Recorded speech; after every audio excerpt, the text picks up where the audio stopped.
kozwa disque d'or, kozwa nini, il faut déjà comprendre que Fally, par rapport à la maison de production naïe, et puis le fait qu'il appartient maintenant à l'industrie musicale française, c'est normal que va conseiller na ba titre na parce que industrie zoluka et travail produit na bango pour que ba teka ma case. Donc faut pas pesa ba griffe na ba trophée nyonso o ezo pesa grandeur des femmes okil. Na lobby na yo tangela ngai un exploit. Otangela ngate po azui disque d'or. Tangela nga un exploit. O asali o que et bouger les temps et l'époque.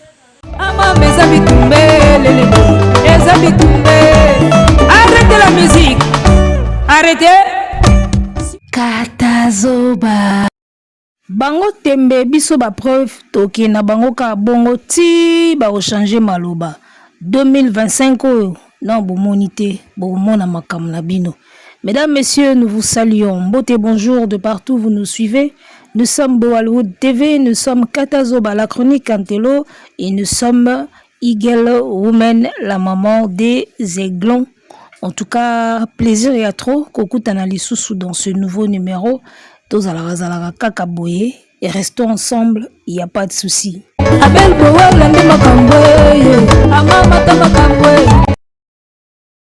Que demande le peuple? Le peuple demande le remboursement. Bo rembourser peuple mbongo na ye. Tike basombaki na yo arena. Bo rembourser batu bambongo na bango. Balobi peuple azosenga remboursement. Bokansango ezaka lipa na nguba. Tant toloba Fally aleki bino bino ka tembe. Bo rembourser bambonga batuti. Bokansaki yo arena eza Shark Club. Bamonaki yo arena Stade des Martyrs. Bafungola porte mindele bakoti. Siko moni place tokoma na dossier remboursement. Rembourser le peuple mbongo na bango ya babillet s'il vous plaît. Je pense que na minute oyo bokomi déjà kopesa Fally raison. Makambe ebele Fally alobaka kala lelo bokoma opesa ye raison. Makambe ebele featuring te. Lelo featuring. Français te. Lelo français. Fally abaka na bino eza guate ezaka travail. Lelo bokomo changer maloba. O musala kaka o guate. Mambe bele Fally alobaka na bino lelo bokoma opesa raison. Mwana bo vandenga zawa na place à vandaka. Ye mona sa mutema pesa a Fally ba raison. Mais moi yebisa bino ezati. Alors, je suis tombé sur un live. Yabana moko boye ya mibali. Bazo sakana na TikTok. J'ai trouvé ça intéressant à recadrer. Parce qu'il y a la reine du recadrage. Et dans mon sujet, il faut recadrer vite fait. Donc, je vais vous inviter à suivre cet extrait du live Yabana Wana. Bolandango. Ngana ozonga na pakolango couleur. Comme d'habitude, tout petit kayango langi, tout nieti kayango couleur. Tout éclaircir bateau tisiko baga na tembe. Bateau tisiko bazaka flou. O tisiko ba comprendre ka que Fally lelo asa numéro 1 à musique congolaise. Fally asa meilleur lelo, meilleur artiste lelo na Congo et puis na Afrique. L'époque à Papa Wemba te. L'époque à Taboulé te. L'époque ya Fally lelo asa meilleur. Fally asa meilleur na époque ya lelo. Donc quand on parle de la musique congolaise lelo, Fally asa meilleur. Champion toute catégorie. Catégorie ba œuvre, catégorie ba chanson, catégorie ba album, catégorie trophée, catégorie récompense, catégorie CV. Asa champion toute catégorie na musique. On parle de lelo. Tozolo baba époque ya Papa Wemba te na Taboulé te. Parce que Papa Wemba na Taboulé, ils ne peuvent pas vivre l'époque de Fally. Fally non plus ne peut pas vivre l'époque de Taboulé et Papa Wemba. Mutuna mutaza na époque na ye. Tant que tobetaka masolo ya Fally tolobaki Fally aza meilleur na musique na biso lelo. Bozong sa biso ka na ba Taboulé na ba Papa Wemba. Moi j'aimerais entendre mutu moko ya alobi Fally aza meilleur te. Botala mutu aza meilleur oya lekiye artiste yeyo ya kilelo. Bozonga kana sima te. Botanga artiste oya leki Fally na kilelo. Bozongela biso te o Papa Wemba Taboulé ya Betty Masikini tozoloba na lelo. Parce que oh wana bakufa wana bakoki jamais ko vivre une époque ya Fally. Fally peut vivre jamais une époque na bango. Donc chacun en son époque azalaki meilleur na temps na ye. Abeti azalaki meilleur na temps na ye. Papa Wemba meilleur na temps na ye. Pareil pour Franco, pareil pour Rochero, bazalaki ba meilleur na temps na bango. Et na temps ya Fally, l'an 2006, le 2025, c'est Fally qui est meilleur. Pour comprendre boye, ça vraiment ka passi. Pour comprendre boye, ça ka passi. Faut ba beta ba mathématiques, il faut ba kende sondeni. On va suivre la vidéo et moi je reviens tout juste après pour un recadrage. C'est parti, top.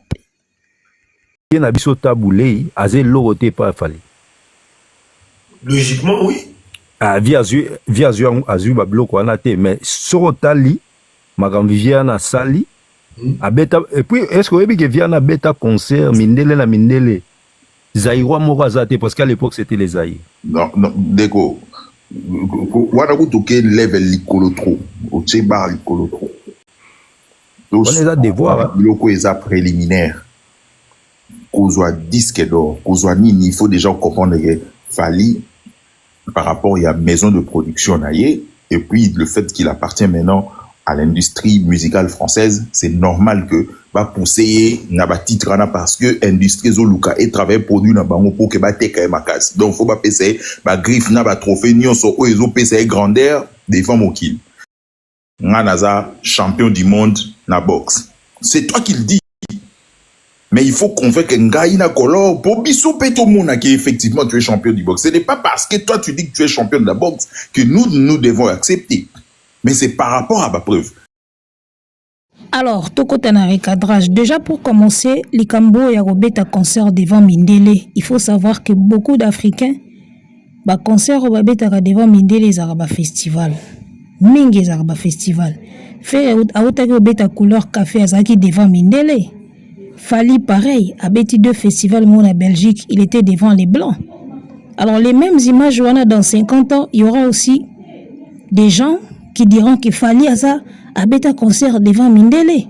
Fait a bêta concert devant Mindele. Au Moni, festival couleur café, dans 50 ans, il y aura des jeunes qui vont aussi dire Nengo Zolo Banata Boulé a bêta devant Mindele. Bon, wana kutu pona nga isa faux débat. Daninga kutu kukuta suna débat a bêta devant Mindele, a bêta devant ba rouge, a bêta devant boy. Il y a ba faux débat parce que sur le qui ba festival na ba Europe wana ba festival ezaki belé. Robeta ngope obeti devant Mindele belé. D'accord, mais après ceux qui na banda kuna Mindele wana bana ba disque na ote bana ba CD na ote, c'est compliqué. Robeta na festival obeti devant Mindele, mais est-ce que Mindele wana na banda kuna bango bana ba CD na yo? Ba streamer kayo? Est-ce que baza ba fanatique na yo, musique na yo pona bango, isa bilei na bango au quotidien, ndenge ezaka pona biso? Ndenge rumba ezaka bilei ya ba congolais au quotidien. Est-ce que musique na yo isa bilei ya Mindele wana au quotidien? To ezaka na occasion ya festival ndo beti liboso ya Mindele. C'est aussi des paramètres à voir et à revoir. Alors, deuxième chose, moi na wana mbali ya lobby, Fally soka azoba disque d'or azoba nini wana, eza parce que label na ye oyo aza nango na France, label na ye nde esalaka effort po azoba mérite wana nyonso. Mais na ebiti est-ce que bana mibali oyo bazo réfléchir na masoko to bazo réfléchir pena na mutu. Donc label wana atindaka batu bakende kosomba album ya Fally na ba carte na bango. Tala, vous pensez que Makambo na loba yango, vous pensez que Fally Ipupa n'est rien, en même temps vous pensez que Fally Ipupa est capable de tout. Vous pensez que Fally Ipupa n'est capable de rien, la musique, et en même temps, quand on va dire Nabino, on sent que vous pensez aussi que Fally est capable de tout. Donc Fally est capable, ya Rolanda, bateau, bazana ba fin fond, ce qui est bamboka nini, wana po ba ya go streamer. Donc label asa capable ya kokende kolanda bato po ba streamer Fally. Toute qualité ya banzembo azo pesa bango ndezo tinda ki ba streamer bango moko ba somba ba album na ye. Combien il y a de labels en France? Combien d'artistes français au bazo ba disque d'or? Ça il faut qu'on se le dise. Bino tango bolobaki o Fally label na ye et ça la boye, mais déjà le rôle d'un label c'est ça.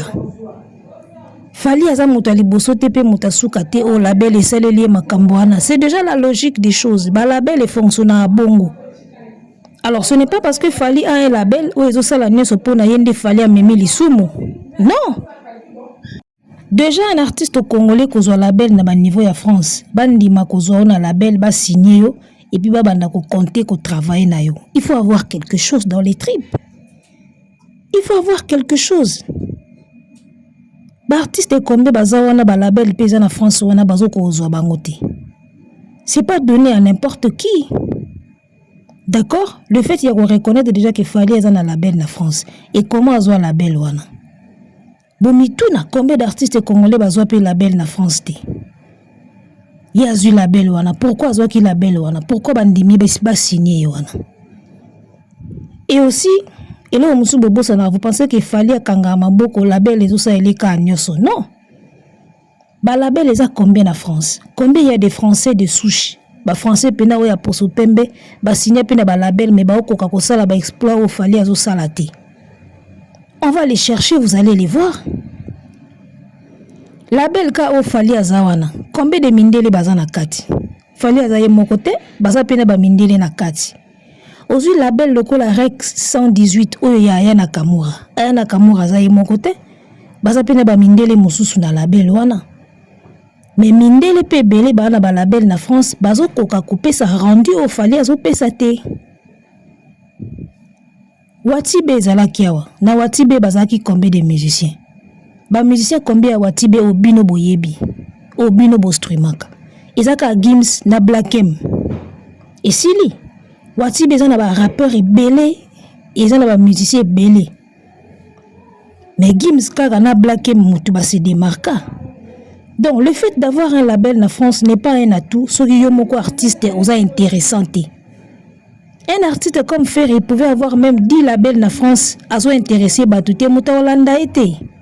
Bon ça la kaba recherche avant boya koloba makamususu. Si vous pensez que avoir un label en France c'est un atout, vous vous trompez. Oui, c'est l'un des atouts pour artistes à évoluer bien, mais ça n'a pas makamba bien. Nana mona te ba signé na label ozo ko ka te ba ye ba vandi sur babi, on est obligé d'arrêter. On va pas continuer avec toi, tu n'es pas rentable. Ça existe, les artistes rentables et non rentables. Et pour qu'un artiste soit rentable comme Fally, il faut avoir quelque chose de bien à proposer. Il faut être bien, présentable, aux abos, tu parles bien, tu t'exprimes bien, aux makambo, aux opesa. Vous pensez que avoir un label la France suffit? Au lalino pongi au croisé dans ma boucle, c'est fini, j'ai un label. Non, mais il faut travailler. Arrêtez de penser qu'il fallait travailler à côté et que c'est tout son label qui fait tout. Donc, il fallait travailler à côté, label Moutezo Pesa, Pesa, Makambuneso, Yaofele. Combien il y a des artistes en France là-bas qui galèrent? Il y a même label à Pamba. Combien il y a des artistes en France là-bas, label, mais qui ont du mal à cartonner, il y a qu'à exploser. En France là-bas, on peut citer que des Gims, des Nino, des Niska, des Dadju, des Pokora, des Aya Nakamura. Combien ils sont là-bas en France? En train de galérer dans le label et puis dans le ghetto. Tala yo sakanaka bana o bakoli na France babenga yo goat. Niska, Nino, babenga Fally goat. Bino bomona ango ba jeu. En tout cas, si avoir un label en France pouvait suffire, bolu que la faire un label moko na France total na ndenga ko se comporter. Watibe zawana, Watibe kufa. Na pesi un exemple ya wana Watibe bazaki tala ngulu pa ba musicien. Mais jusque là tu ebaka Gims na Black M. Batu mususu wana on dirait bazalaka te me ba signer kuna. Tala aura ezelo mususu. Oto benga eloko nzoto. Eloko nzoto il faut sala. Bako zo na label na France mais zo pesa makambo te. Et aussi mbate. Et vous pensez que c'est donné à tout le monde qu'on soit label na France et puis qu'on vende pendant 3 ans, 2 ans pour travailler dans le même label. Ceux qui causent la label, c'est facile. Bon, peut ça faire un label. Si avoir un label, c'est un atout. Bon, que la faire et label, total, non, n'engue okende. Bon, ma l'état. Et puis, zo bango ya mona mobali. Ola sukaka wana, ake kopesa exemple ya boxer. Oyo boxeur okoki koloba te ke nga naza champion du monde, il faut convaincre biso que oza champion du monde. Est-ce que ça a sens? Martin Bakole ndenge aza wana, il n'a pas le temps ya kokende ko convaincre deux garçons mo ya tetu bazaka na ko avenue na ye. Lokola déjà ba championnat ya boxe et proclamé boxeur ya poids lourd champion du monde. Ata deya ya moko na coin avenue Bakole bakota ke doute. Il n'a pas le temps à perdre pour que ko convaincre bango. Abunda combat biso tout au monde. Bapesa ye ceinture tout mona. Bato bapesa bato ba ceinture, bapesa bato ba titre na boxe, bapesa yango tout mona. Est-ce que ceux qui m'ont dit ya moko boy bazo boudé na coin avenue, est-ce qu'il a le temps à perdre pour convaincre bango que ngana meilleur? Non. C'est ce que vous faites. Bokanga mi bino misa tuna live bo se consoler bino na bino, bozo chatembe bozo kota Fally Doudo. Fally n'a pas le temps à perdre pour convaincre bino misa to ki yaza meilleur. Dans exemple wana ya boxeur au Pesiko équipe na bien na bino na Fally. Parce que Fally so ki a boxeur championnat ya boxe c'est pesa et ceinture. Donc bino bolo kwa ba jeune ya venir à coin. Ata bozo kota doute, ata bozo chatembe, il n'a pas le temps ya perdre pour convaincre bino. Oh ba mona championnat et pesa ceinture. Yaka na ndako mona ceinture. Et sili Martin Bakole tininga zawa na champion na boxe. Ata ba ya moko boye ba lingeli e boule ke biso to boya ka Bakole. Bakole ana tante ya olekisa pe ba jeune wana quartier o ba boya ye. Ya na ceinture na pali. C'est pareil pour Fally. Donc bino misa to ta bo vandi na ba live bo boya. Ana ba preuve na ye. Ana palmarès ne vimba ou prouve déjà qu'elle est numéro 1. Il n'a pas le temps de convaincre bino. Oh, il faut convaincre biso. Yo a convaincre bino banane. Il a convaincu déjà plus tout un continent. To bino so boaga misa tout. Lelo vend na Camerounais Ivoirien zo lobela pour na Fally. Fally a convaincu déjà tout un continent. Si vous bino misa tout so boboyi, il n'a pas le temps. Et alors Bakole na jeune moko misa tuna kwa ba oboya ye. Est-ce que Martin Bakole faut sa ceinture na ye wana ya champion atambola na na quartier pour trois jeunes moko we ba ko ndima ete ya na sens te? C'est ce que vous faites. Vous êtes exactement le rôle à trois jeunes moko na venir Bakole ba oboya ce que Bakole a champion. Mais ça se limite entre vous. Nous on a vu les combats, on a vu la ceinture, on a vu les matchs. Le mec est champion, il est champion.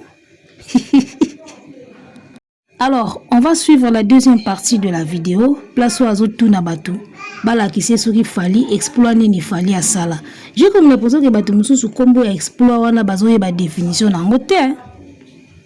Na lobby na yo tangelangai un exploit. O tangelanga te po azui disque d'or. Tangelanga un exploit.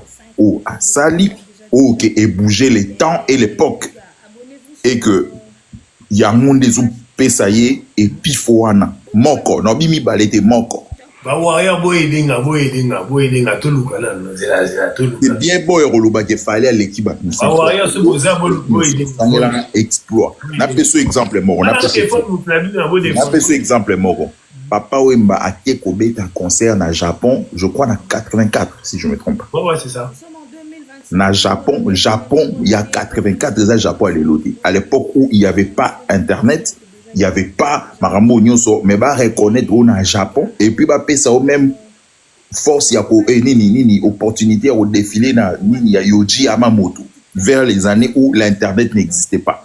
Donc wana tokolo ba que ça c'était un exploit. Bah 100 millions de streams, bah 100 millions de vues, oh ils ont exploité exploit il fait ça la maga na Japon. Moi mbalo akana soif à débat. Natala ba mission na santé bina muto na soif à débat ce quoi yeba te osala la débat ngwa. Akana soif à débat ya osakana ti. On va lire la définition du mot exploit pour batu mususu ba ya oloba makambo. Bayeba ati na bisa bino communauté na biso to makasi na employeur. To employeur kaka employeur. Totanga na définition ya exploit comme ça tu es so fallait azana exploit moko to azana ngote ou bien azana ba exploit ebele.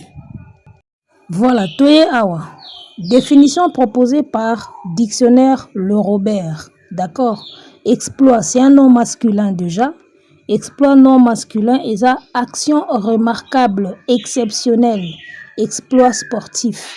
Voilà les exemples. Une action remarquable, exceptionnelle. Synonyme, il y a prouesse. J'espère que tout le monde mot exploit. Et ça, action remarquable et puis exceptionnelle. Ou voilà.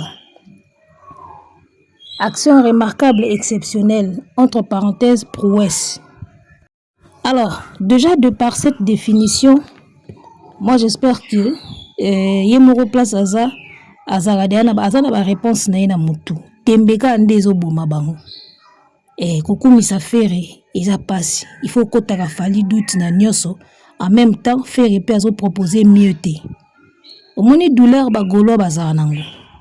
Il faut bobo ya ka nyoso ya fali. Boko ta fali doute na nyoso, mais entre temps mutu na bango pe azo proposer biso pe mieux te. Azo proposer pe elora malonga te. Pas si siko ba nango yango wana. Parce que bongaka boye boboyi mutu artiste na bino a proposer mieux. Wana ndelinga eza elengi. Bino bozo boya mutu artiste bozo kumisa, il ne propose même pas la moitié de ce que cet homme-là nous donne. Souffrance na bango evanda wana. Alors moi je pense que avec cette définition, on sait déjà voir que Fally Ipupa a un exploit mon côté mais un exploit. Il a fait beaucoup de prouesses dans la carrière naïe. So tobito sukaka na définition il y a une action exceptionnelle remarquable. Avoir un disque d'or certifié na SNEP pour la toute première fois, il y a musique congolaise.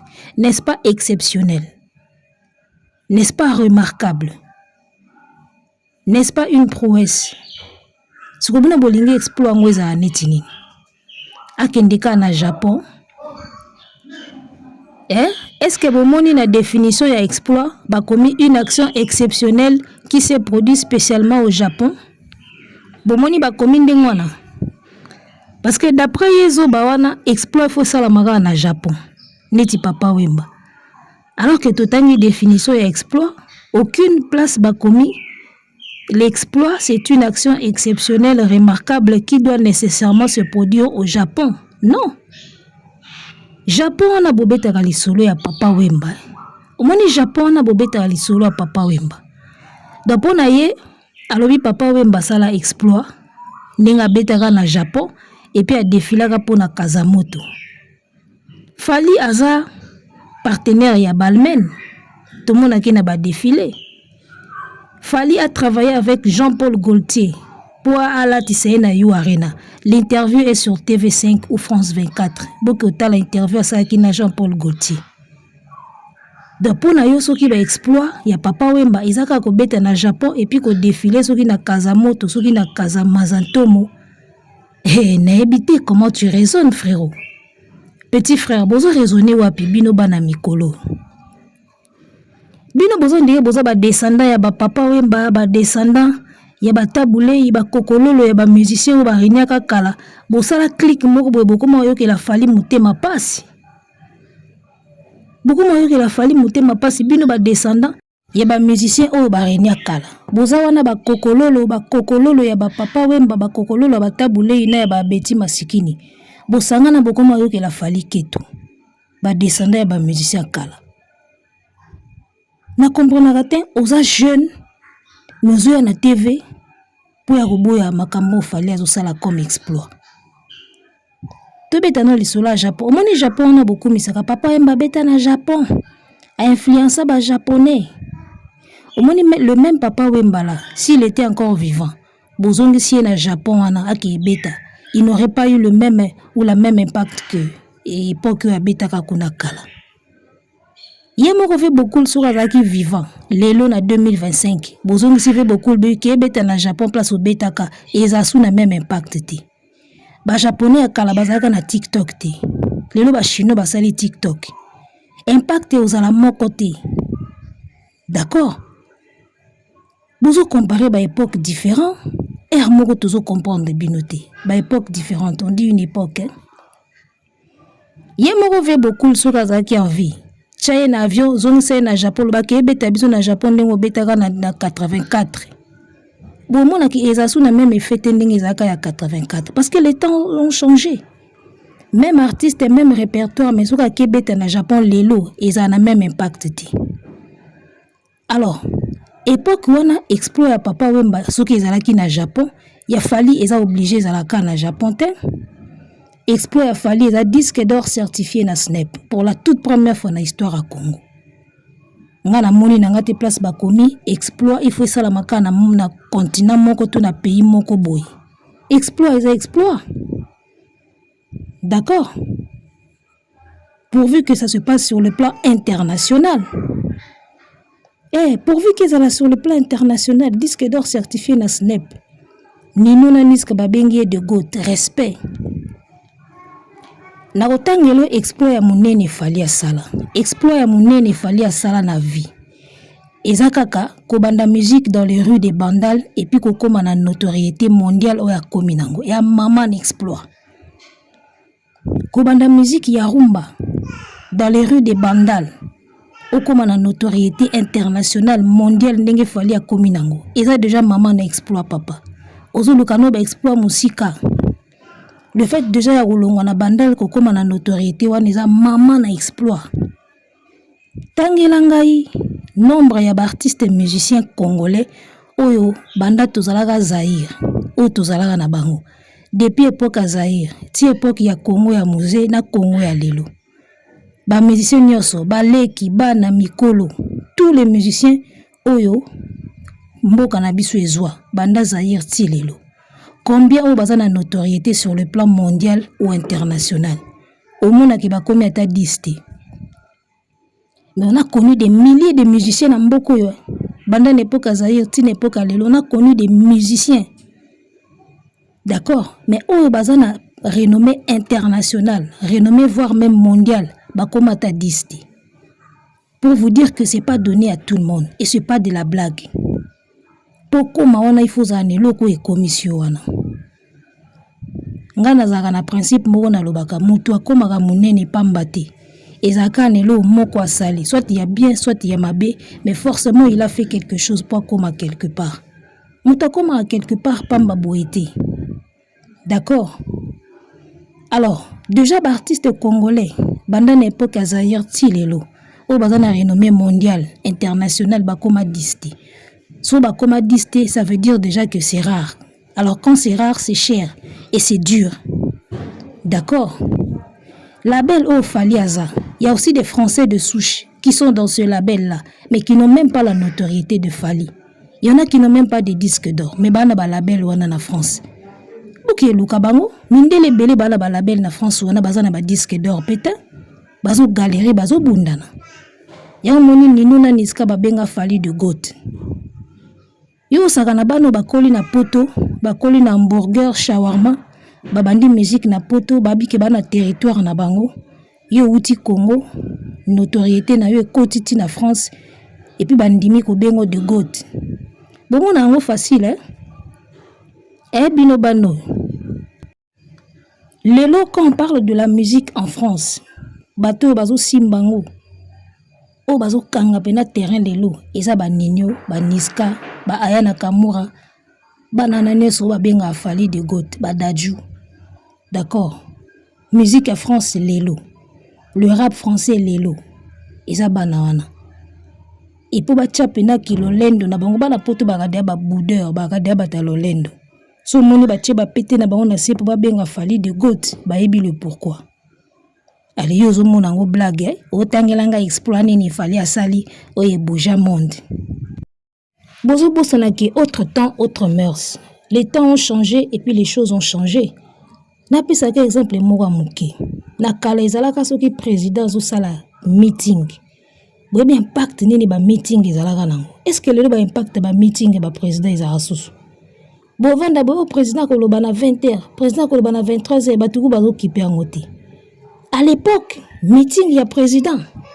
Ezalaki on dirait moment moko boye, on dirait le monde va s'arrêter. Soka sisi ko loba puis le monde continue.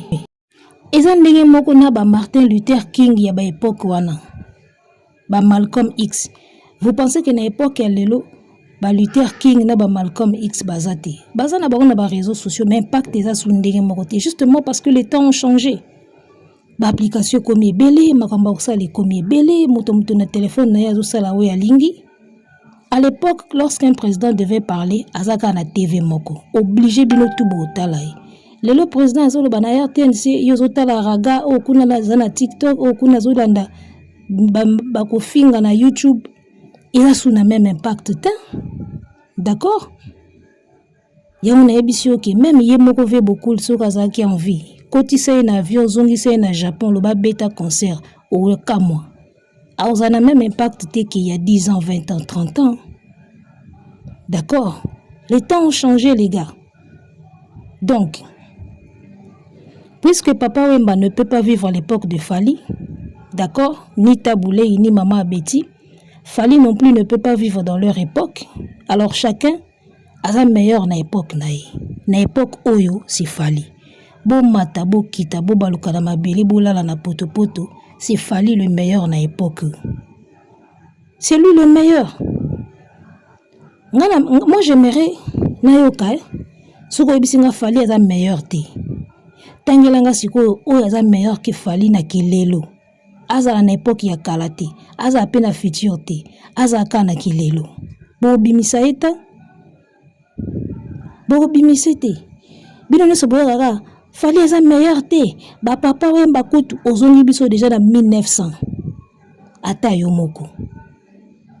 Ngana kolinga na yoka Fally aza meilleur te, d'accord? Otangeli biso sikoyo oyo aza meilleur que Fally na époque oyo Fally azo vivre na même époque. Nde babaka ba contemporain. Les contemporains c'est-à-dire bato bazo vivre même époque na yo. Papa Wemba za contemporain à Fally te, Fally peza contemporain à Papa Wemba te. Ferré ba wata banani ba onde ba contemporain à Fally. Bazo vivre époque moko. Siko parmi ba contemporain nyoso ya Fally.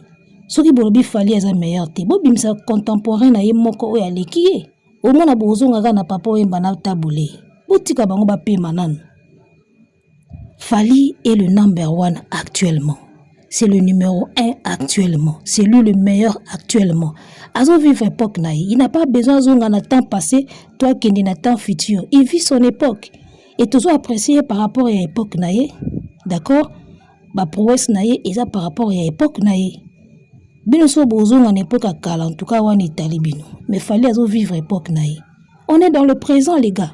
Arrêtez de tout le temps aussi que ça va te basi ba kufa na bango, Papa Wemba kutu, nanina na kutu.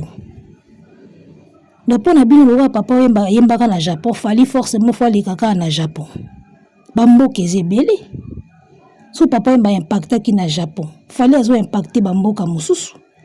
Abeti baba na ba Zénith de Nantes na ba Zénith de Lille. Est-ce que Papa Wemba beta na ba Zénith wana? Bosuko na ba Paris na ba Bercy. Ba Zénith de Lille, ba Zénith de Nantes place au Fally azo kota bientôt Stade de France. Ba Papa Wemba ba boulaka ngote. Donc arrêtez de penser que exploit a Fally faut les kaka na Japon, le quoi Papa Wemba les kai na Japon. Non. Yezalaki na Japon, ya mutu mususu ekozala peut-être na Chine, ya mutu mususu ekozala na France, et ainsi de suite. Botika kotambusa ba Michel lokola ba Bibi Fok batambolaka ndenge moko mouvement moko likolo moko. Mutu na mutu ana ndenge na ya osala makamu. Ce n'est pas parce que Fally n'a pas été au Japon qu'elle osala ba exploité. Non. Fally n'a jamais été au Japon. Est-ce que cela veut dire qu'il ne fait pas d'exploits dans la carrière naïe? Oui, il fait des exploits, mais ailleurs, en dehors du Japon. Donc, exploit pour Nabino Fozaka na kata Japon. En dehors du Japon, on ne peut pas avoir des exploits. Boama Boma. Musique est la course où ba pesaka ba baton. Ba Papa Wemba batika, Fally muto na baton, azo continuer ko kima. Et kimeli ya Fally faut pas ezalaga lokola Papa Wemba. Non. Mutamtane kimeli na ye. L'essentiel les aga ke course et salama, baton et tambola, toko mana destination. C'est ça la finalité. To me ma musique na biso au bon port. Et kimeli ya mutu na muta okima na ndenge na ye, mutamtu na souffle na ye, baton na kande fo koma. Dans la minute où c'est l'époque de Fally, c'est Fally qui a le bâton. Akima Malembe, Akima Mbangu, c'est lui qui a le bâton. Atoka Mukie, Atoka Makasi, c'est lui qui court avec le bâton actuellement. Voilà. Ezoka mwisanga bino ba jeune boy, botie ba biceps belé, bo beti ma bende, otie ba tatouage belé, oye na live obando boy ya Fally. Faut za liboma.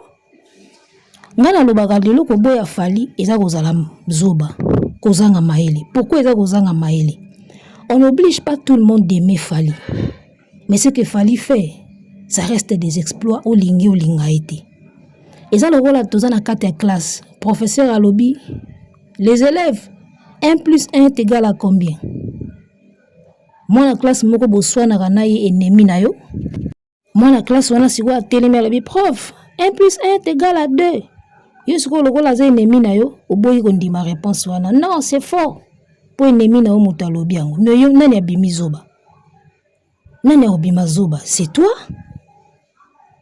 Bien que ça ennemi na yo, mais réponse wana pesi eza correct. 1 + 1 est égal à 2. Point barre. Ata za ennemi na yo to linga kete réponse a pesi eza correct. Yo siko omona lokolo linga kete boyoka na te fo boya réponse na yo nde moto bimi zoba. Eza ndenge moko ba je bino bozo sala, bo vandi misatu na live bozo se consoler bino, on a benga ba live masturbatoire, bo se consoler bino na bino batafere. Olinga Fally te. Mais ce que Fally fait, ça reste exceptionnel. Na époque où tozali. C'est exceptionnel. Ils ont prouesse. D'accord? Ya on a biko boya Fally za koza zoba. Ya lokola mona oya pesi réponse 1 + 1 est égal à 2 yo boyika po boyoka na yete. Yo mto bimi zoba. Eza ndenge moko na bato tu ba boya Fally. Bo bimaka ba zoba. Parce que ba preuve eza wana qu'il est meilleur que Ferry. En tout et pour tout. Boko souffrir na bino pamba. Boko sala ba débat ba live boko limba. Fally est meilleur maintenant et il restera meilleur que Ferry. Point barre. Ba preuve nyonso eza wana. D'accord? Ba bloko tout ici éprouvango. Bino kande bomi boma na bino pamba na ba live na bino epola. Arrêtez de rentrer dans le passé. Fally ne vit pas dans le passé. Fally vit dans le présent. Soki bolingi bola kisabiso mutu oya leki Fally bobimisa ye kaka na présent. Botika kozonga dans le passé. Ça ne vaut pas la peine. Papa Mbango ye moko tango azaki en vie andima Fally ba vidéo eza. Ye moko papa Mba de son vivant andima Fally. Siko bino so boyeka ka bozo boya Fally o ba papa Mba beta na Japon et puis après ça lini. Japon eza pays. Ndenge pe Fally abeti na Zénith de Nantes. Papa Mbango ye moko andima Fally. Batu musu balobaka o papa Mba ndimaka na Sony. Wana actu du net. Papa Mba bakondima musu andimaka na Sony. Soko soki andima Fally na Sony. Car le même papa Mba ayebisa faire petit poisson deviendra grand. C'est qu'il a kosaka épée. Wana pe alobango na Sony. Bino bolinka bondimisa biso ke o papa Mba kumisaka Fally alobango na Sony. O alobaka pa Ferry alobango na Sony. Tesko preuve eza wapi? Place nini mona papa Mba lobi après yego bana sima caméra bina lobi ngoka na Sony. Si vous estimez que papa Mba kumisa Fally na Sony, c'est ka kumisa pe Ferry na Sony. Tout qui est na bongo. Bouchaka maloba place malobe zati ka bino moko ka boy. Kaka bino o ba trophée ya Fally ezaka ya cop, ba trophée ya Ferry za mérité. Ba koma ngo wapi place ekomama ka ezalaka te. Et na place moto ba koma trophée mérité to trophée acheté ezate. Donc Ferry pe ko somba so Fally asomba Ferry pe ko somba. O papa Mba ndimaka Fally na Sony. Andimaka pe Ferry, donc c'est qu'andimaka pe Ferry na Sony. Donc c'est comme côté Fally, bo pakolango makanisi na bino. C'est comme côté Ferry, bo esko na makanisi papa Wemba. Bino bo eba makanisi papa Wemba. Donc bino bo gérard esko ba makanisi ya bato. Oya okumisa Fally, akumisi na Sony. Oya ba kokumisa Ferry, o ba kumisi epenza ya solo. So ba kumisi Fally, ba kumisi na Sony. Bino bo kota esko na makanisi ya bato. Bo eba ke oyo kokumisa ya Sony, to oyo kokumisa ya solo. Bo ba tintin bino. Mibali mbinga boye boche ba paki wana bo raisonner wa bana ya 6 ans. Bandoki. Arrêtez la musique. Arrêtez quoi?